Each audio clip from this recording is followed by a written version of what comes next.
A graça e a paz do Senhor Jesus, mais uma vez estamos aqui com a finalidade de trazer mais um resumo da revista da Escola Bíblica Dominical. Hoje nós vamos estudar a nuvem de glória, né? Estamos aí na penúltima lição e com certeza é uma lição que vai trazer algumas experiências importantes para nós, né? A nuvem de glória é o que nós vamos estudar hoje. O nosso texto áureo, ele se encontra aqui em Salmo 57, versículo 5, que diz: Seja exaltado, ó Deus, sobre os céus, seja a tua glória sobre toda a terra. Então, e a verdade prática diz: adoremos e louvemos a Deus, pois a sua glória enche os céus e a terra. Bem, a nossa leitura bíblica em classe, ela se Êxodo 40, 34 a 38, e Números 9, 15 a 16. E o nosso objetivo geral nessa lição é revelar como a nuvem de glória estava sobre o povo de Israel. Na lição passada, nós estudamos sobre Jesus como nosso sumo sacerdote perfeito, né? E sendo ele o sumo sacerdote perfeito, ele, por intermédio dele, né, nós temos o acesso à presença de Deus. Agora, nessa lição, nós vamos estudar sobre uma experiência muito profunda que Israel teve com a glória de Deus, manifestado ali naquela nuvem durante o dia e também na aparência de fogo à noite. Era uma proteção de Deus. Essa nuvem, além dela manifestar a glória de Deus, né, ela também mostrava a proteção de Deus, o carinho de Deus, o amor de Deus, a fidelidade de Deus para com o seu povo, né? Isso é muito importante. Eu fico imaginando, né, como Israel se sentia vendo aquela nuvem durante o dia ali protegendo eles, sobre o tabernáculo, e à noite aquele aspecto daquele fogo, né, aquecendo e protegendo. É uma coisa tremenda. Eu acredito que foi uma experiência tremenda. Eu não sei como ainda tinha pessoas rebeldes que se levantavam contra o Senhor e contra Moisés, né, diante de tantos milagres e com uma manifestação da glória de Deus tão profunda, né? Então Deus foi fiel nos cumprimentos tudo aquilo que ele prometeu, ele foi fiel e cumpriu, né? Infelizmente Israel deixou a desejar. Bem, mas vamos lá. A primeira parte diz aqui: a coluna de nuvem, a glória divina sobre Israel. Bem, essa nuvem, quando a nuvem cobria a tenda da congregação, a nuvem aparecia durante o dia, né, sobre o tabernáculo. Ali ela é chamada de Shekinah de Deus. Esse termo, embora o termo não se encontre no texto original do Antigo Testamento, é uma palavra adotada pela tradição judaica.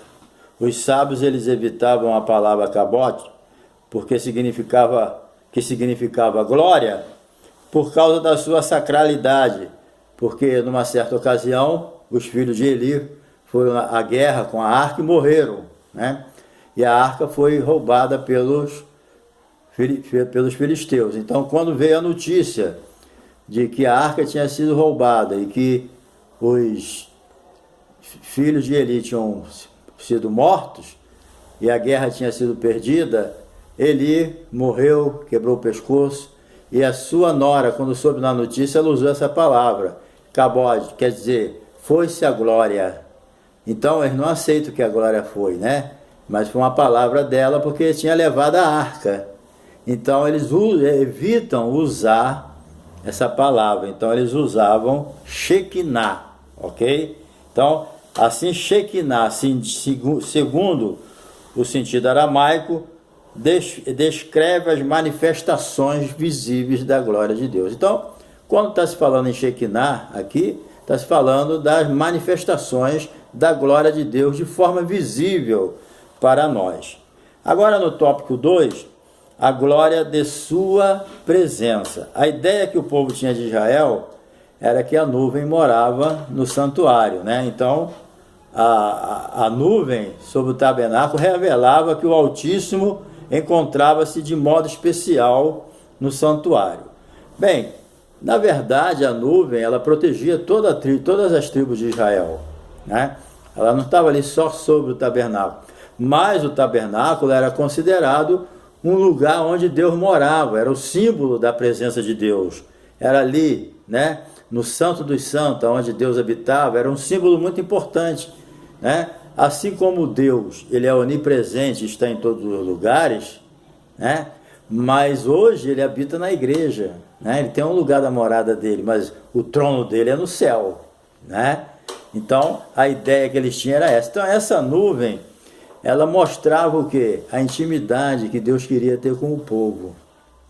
Entendeu? Essa intimidade Deus desejava com o seu povo. Porque Deus amava, né? E ama o seu povo. Deus ama a todos, mas quem obedece a Ele tem um tratamento especial. E Deus ama. Aqueles que me amam guardam a minha palavra. Então, Deus ama, mas quer ser amado também. Ninguém gosta de amar e ser desprezado, né? Então, essa nuvem sobre o povo de Israel e ali sobre aquele tabernáculo, essa nuvem é o sinal grandioso da presença do Todo-Poderoso. Então, não tinha como você negar a presença de Deus ali com aquela nuvem, aquele milagre, né? O Deus de Israel, ele era o centro do culto de adoração do seu povo. Entendeu? Isso aí é que Deus quer ser na nossa vida hoje. Deus não quer que nós venhamos a cultuar nada que venha substituir Ele. Entendeu? Não, Deus tem que ter o primeiro lugar na nossa vida. Nem dinheiro, nem família, entendeu? Nem bens materiais, nem espiritual, nada, nem o nosso dom, nem o nosso ministério, nem a igreja pode tomar o lugar de Deus na nossa vida. Deus é a principal causa da nossa adoração. Nem a sua família, nem Deus, nem a igreja, nada disso.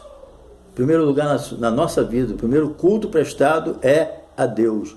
Jesus falou, né? Quem ama pai, mãe e amigo, qualquer que seja, mais do que a mim, não é digno de mim. O maior de todos os mandamentos é amar a Deus acima de todas as coisas. Deus é o culto real na nossa vida, é o primeiro a ser cultuado. Ele é o único, entendeu? Então Deus tem que ser o Senhor do meu coração. Por isso que Jesus, ele não se caracteriza só como Salvador. Ele se caracteriza como Senhor da nossa vida.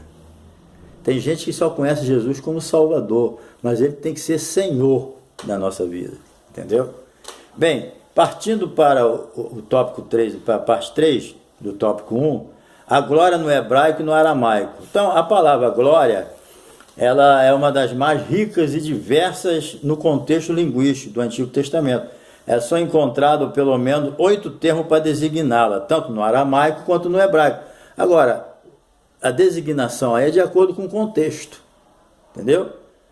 A glória aqui, ela vai ser interpretada de acordo com o contexto que ela está sendo colocada. Agora, quando se refere a Deus, a palavra glória, ela designa todo o esplendor e a majestade do Todo-Poderoso entre o seu povo.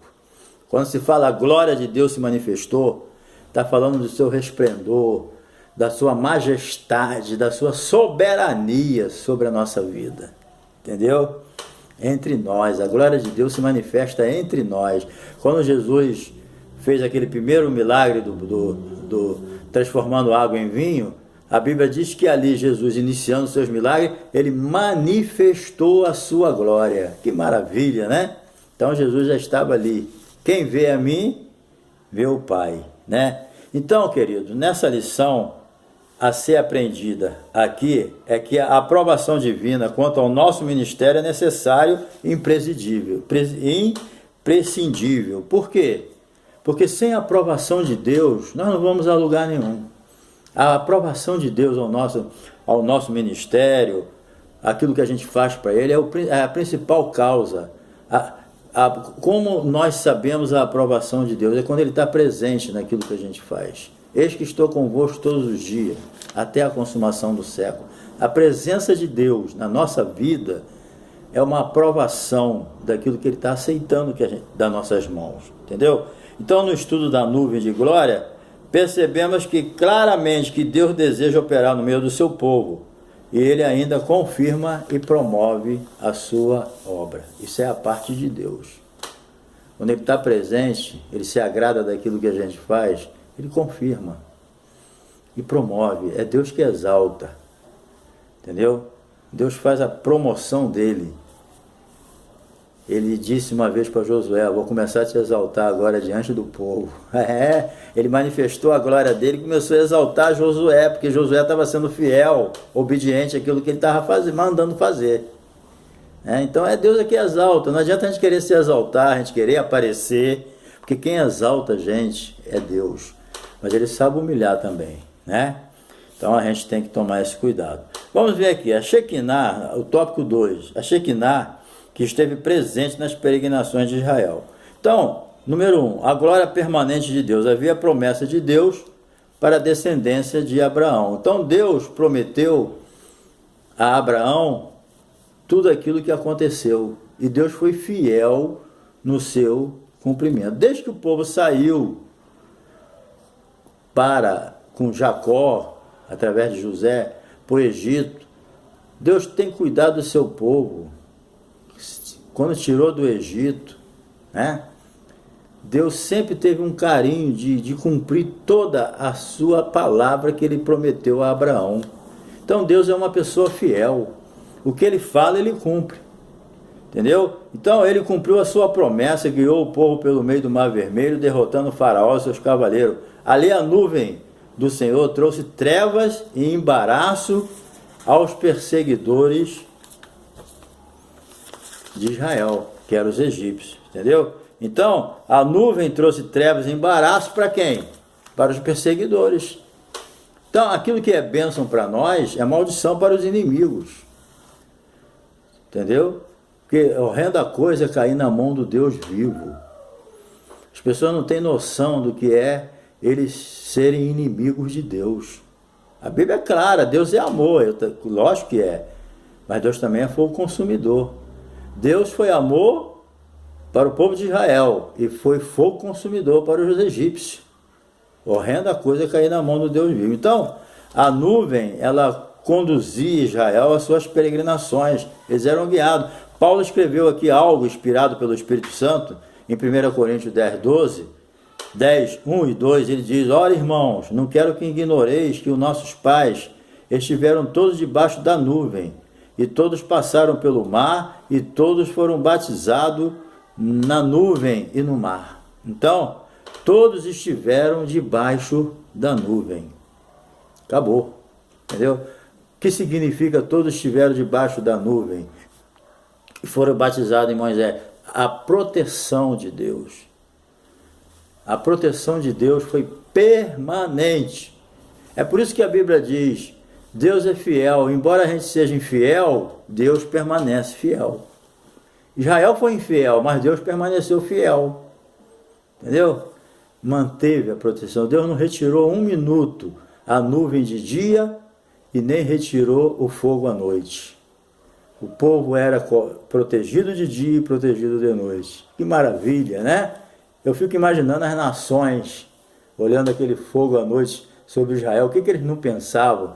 Eles tinham inveja do Deus de Israel, né? Que os deuses pagãos dele não tinham, o diabo não tem condição para isso, né?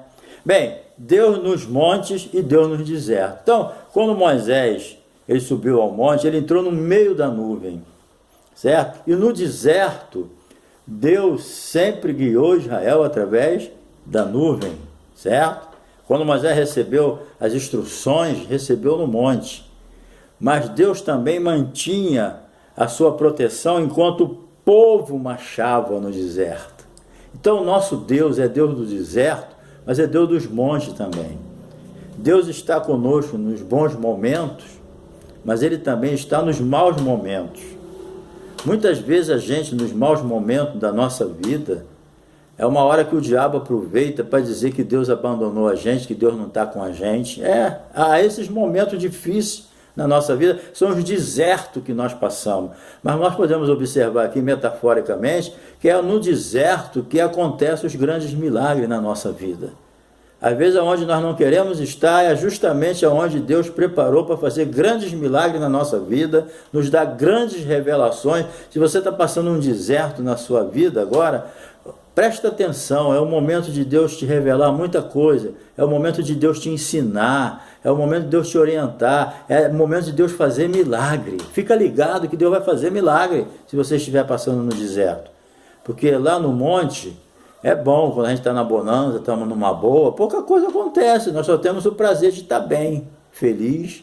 Mas quando tu entra no deserto, aí começam os milagres a acontecer. Agora, deserto é passageiro. Não significa que você vai passar a tua vida toda no deserto. Não, deserto são momentos, mas que tem milagre, tem revelação, tem manifestação da glória de Deus, tem amadurecimento, tem aprendizado, discipulado, tem tudo, né? Bem, então acontece isso. Então a nuvem no 3 aqui, a nuvem manifestou sobre propiciatório. Porque a palavra revela que o propiciatório ficava sobre a arca da aliança. Então, o maior símbolo da presença de Deus estava no Santo dos Santos, onde estava a arca, que tinha como tampa o propiciatório. Ali era o principal lugar em que era considerado, ali se manifestava por meio da nuvem. Quando a nuvem descia ali, nem Moisés, o homem de Deus, que entrou no meio da nuvem lá no monte, ele não podia entrar. Olha só como é que era forte a manifestação da glória de Deus, entendeu? Então, à luz da palavra de Deus, não podemos nos conformar com a frieza espiritual e com a indiferença com a palavra de Deus, entendeu? Então, é preciso que a gente entenda que nós temos que estar aquecido pelo Espírito Santo de Deus. Com todas essas manifestações, hoje temos o Espírito Santo na nossa vida, entendeu? Hoje a glória de Deus habita dentro de nós, nós temos o Espírito Santo habitando dentro de nós, entendeu? À luz da palavra de Deus. Então nós não podemos ser indiferentes às coisas de Deus, às revelações de Deus. Não podemos perder tempo com outra coisa, ser indiferente com aquilo que Deus está fazendo na nossa vida. Nós não podemos nos comportar como o homem natural que não compreende as coisas de Deus. Que tem crente que para ele Deus não é sobrenatural não. Para ele o Deus é um Deus natural. Ele não acredita no sobrenatural, não acredita em mais nada não.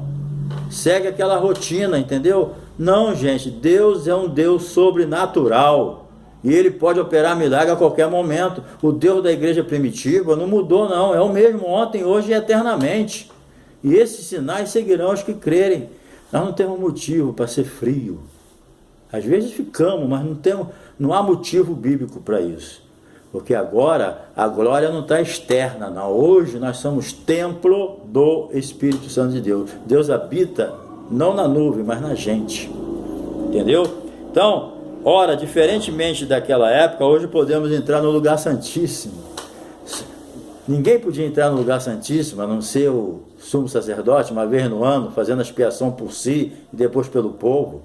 Hoje nós podemos entrar no Santo dos Santos, porque Jesus rasgou o véu na sua morte. O caminho está livre, entendeu? Então, o lugar santíssimo, com plena liberdade, nós podemos entrar hoje no Espírito Santo, pois este foi derramado de maneira abundante na nossa vida. Então, nós não podemos aceitar, nem se conformar com a frieza e com a indiferença espiritual. Não seja indiferente para com as coisas de Deus. Não fique atrás de milagre, de coisa sobrenatural, mas entenda que o Deus que você serve pode operar um milagre na tua vida a qualquer momento.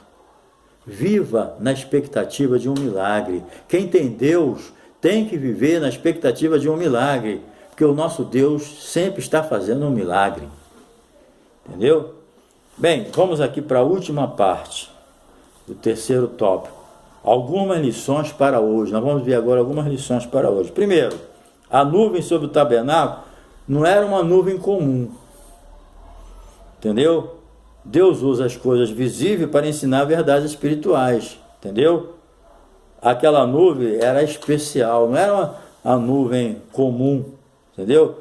Porque essa nuvem que estava pairando sobre as tribos de Israel, principalmente no lugar mais importante, aonde era considerada a habitação de Deus, que era o tabernáculo, aquela nuvem não era uma nuvem natural, ela não obedecia à lei, entendeu? Da natureza criada pelo próprio Deus. Ela não obedecia. Quem criou as leis da natureza foi Deus, entendeu? Deus criou a lei da natureza, a chuva, o vento, o sol, todas essas coisas são leis que Deus criou. Primavera, inverno, verão, chuva, temperatura, tudo isso foi Deus que criou. Mas só que Deus, ele não é preso às suas leis. Há um sistema normal que pode chover normalmente, mas se Deus quiser, ele pode fazer igual no tempo de Elias. Ele pode falar, vai ficar 3 anos sem chover e acabou. Ele pode falar, vai chover demais, esse ano não vai fazer frio aqui, hora que eu vou mandar a chuva. Deus sempre, quando o povo desobedecia, Deus prendia a chuva. Então Deus criou as suas leis naturais, mas ele não é preso às suas leis naturais. É ele que comanda as suas próprias leis. Entendeu? Mas essa nuvem aqui não obedecia às leis naturais, porque era algo sobrenatural. Entendeu? Então isso é muito importante. Ela tinha característica de uma nuvem comum, mas não era uma nuvem comum. Entendeu? Então ele usou a imagem de elementos físicos para poder manifestar a sua glória, porque se nós somos físicos, né, para Deus manifestar a sua glória, ele tem que usar elementos físicos para que a gente possa entender a sua glória. Entendeu? Então, nós não podemos perder a sensibilidade espiritual. Entendeu? Então você percebe como Deus pode e quer falar com você. Ele usa as coisas comuns para manifestar a sua glória. Deus fala na maior da simplicidade, às vezes contigo. Às vezes numa coisa tão simples, Deus fala uma coisa tão profunda. É que às vezes os crentes são muito desligados. Eles entendem tudo como coincidência. Tem crente que nunca vê a mão de Deus operando. Ele sempre vê ali uma coincidência. Querido, vamos abrir o nosso olho espiritual. Entendeu? Deus vai falar contigo nas coisas simples e de uma forma profunda. É só você estar ligado. Entendeu? Bem, a nuvem permaneceu sobre o tabernáculo. Então, o Altíssimo estava presente de forma especial no tabernáculo, certo? Então, Deus é onipresente. Ele está em todo lugar que ele quiser, mas ele tem o trono dele, está lá no céu. Mas ele também, pelo Espírito Santo, ele habita em nós. Entendeu? Então, assim como ele pairava sobre as tribos de Israel também, mas ele tinha um lugar especial considerado como um símbolo mais importante, que era o tabernáculo, onde estava a arca com a tampa do propiciatório. Entendeu? Então, a glória de Deus encheu o tabernáculo. Está lá em Êxodo 40, 34. Diz claramente esse texto, que a glória do Senhor encheu o tabernáculo. Era quando Moisés não podia entrar. Entendeu? Então, Deus enche todo o universo. Mas não há limite geográfico para Deus. Entretanto, para se relacionar conosco, ele se manifestou num tabernáculo. E revela-se na igreja. A igreja agora é o templo do Espírito Santo. Agora é aqui, Deus enche todo o universo. Mas sabe onde ele habita? Em nós, na igreja. Isso aí não é exclusivismo nosso, não. É o sangue de Jesus que nos purifica de todo pecado. Você fala, mas ninguém é digno de ter o Espírito Santo. Não, isso aí é verdade. Ninguém é digno. Mas só que o sangue de Jesus nos purifica de todo pecado e nos coloca apto para sermos o templo do Espírito Santo. Primeiro vem o sangue, nos limpa, nos purifica, aí o Espírito Santo com a casa limpa, ele vem morar. Entendeu? Não é por causa dos nossos méritos, que nossos méritos não servem para nada. O que serve é o sangue de Jesus na nossa vida. O sangue de Jesus nos purifica de todo pecado. Entendeu? Então, número 3, a nuvem não é estática. Deus não é inerte, estático. Ele é um ser que gera vida em abundância e ele move sobre a terra. Então Deus se move. Jesus falou assim, Meu pai trabalha até agora e eu trabalho também. Deus não está lá no trono dele dormindo, sem ter o que fazer. Não, meu pai trabalha até agora e eu trabalho também. O Espírito Santo está aí, ó. Deus não é estático, não, inerte, está lá. Não, ele está agindo, ele está trabalhando, entendeu? Então, ele cuida do universo. Ele não é um relojoeiro que fez o relógio e entrega para outro, não. Ele criou o universo e cuida dele, mantém ele até hoje, vai manter sempre. Deus não criou as coisas e abandonou para lá, não. Deus não é um deísmo, não. Entendeu? Deus criou o mundo e cuida dele todos os dias, entendeu? Então, querido irmão, né? Aprenda isso. Ele é um Deus pessoal também. Deus é Deus das multidões, ele ama as multidões, mas ele ama também você pessoalmente. Deus trata conosco pessoalmente, ele é um Deus pessoal. Então, nós não podemos perder a nossa intimidade com Deus. Nós não podemos perder a comunhão com Deus, porque o nosso Deus é um Deus pessoal. Amém? Então, querido, que Deus te abençoe, tá? Que esse resumo aqui possa te ajudar em alguma coisa. Tá? E se você ainda não se inscreveu em nosso canal, se inscreve aí em nosso canal, dá uma força aí, tá bom? A finalidade do nosso canal é simplesmente divulgar a palavra de Deus, não tem outra finalidade, tá bom? Se você não se inscreveu, se inscreva. Se você já está inscrito, eu te agradeço, tá? E dá o seu like, deixa o seu comentário, ora pela gente, tá bom? E Deus vai te abençoar. E até a próxima lição, a última, em nome de Jesus, tá? Deus te abençoe.